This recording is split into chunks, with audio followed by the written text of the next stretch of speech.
Assalamualaikum warahmatullahi wabarakatuh. Sahabat insan Kamil, perjalanan menuju Tuhan. Marilah kita bermuhasabah kepada diri kita sendiri.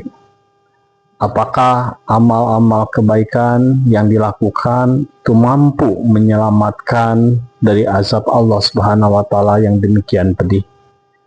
Apakah amal-amal kebaikan yang dilakukan bisa menyelamatkan diri kita dengan peristiwa yang sangat besar, yakni sakaratul maut dan alam barzah?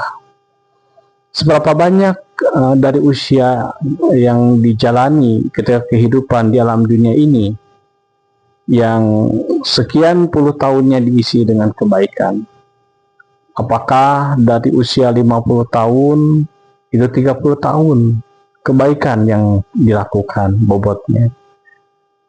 Apakah lebih banyak? Apakah kualitasnya mampu untuk menghantarkan kita kepada amal yang bisa menyelamatkan kita? Sahabat insan kamil, taruhlah contoh yang ringan ketika kita berwisata ke suatu tempat yang indah. Apakah waktu yang sudah kita pergunakan, biaya dan tenaga ke tempat wisata tersebut bernilai ibadah? Dalam artian niatnya adalah benar untuk mengenal kebesaran Allah Subhanahu wa Ta'ala, untuk mensyukuri karunia Allah Subhanahu wa Ta'ala. Dan ketika pulang dari berwisata tersebut, apakah menambah kesyukuran? Apakah menambah kedekatan?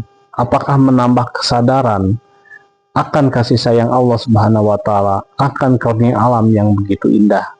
Ataukah justru kita melakukan sesuatu yang sia-sia saja?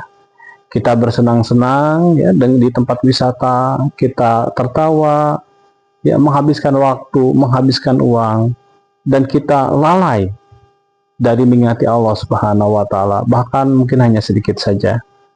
Lebih banyak kelalaian kita dengan perkara-perkara keduniawian ini.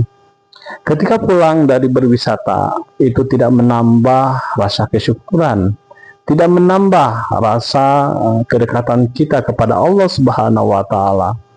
Maka ini merupakan salah satu contoh di kehidupan kita di alam dunia saat ini. Apakah suatu perbuatan ini benar-benar akan mendekatkan diri kita kepada Allah Subhanahu wa Ta'ala dan bisa menjadi pembela kita di masa yang sangat penting? Kita berlindung kepada Allah Subhanahu wa Ta'ala dari keburukan nafsu, dari kejahatan diri, dan tentunya kita berharap Allah Subhanahu wa Ta'ala menghapuskan dosa-dosa kita, menghapuskan kekhilafan kita, dan masukkan ke dalam rahmat-Nya. Karena tanpa pertolongan Allah Subhanahu wa Ta'ala, tanpa kasih sayang Allah Subhanahu wa Ta'ala, kita tidak akan selamat ketika kita sakaratul maut. Dan di alam barzah yang demikian genting, kita pun tidak akan pernah selamat kecuali dengan rahmat Allah Subhanahu wa Ta'ala. Subhanakallahumma wa bihamdika, asyhadu an la ilaha illa anta, astaghfiruka wa atubu ilaik. Assalamualaikum warahmatullahi wabarakatuh.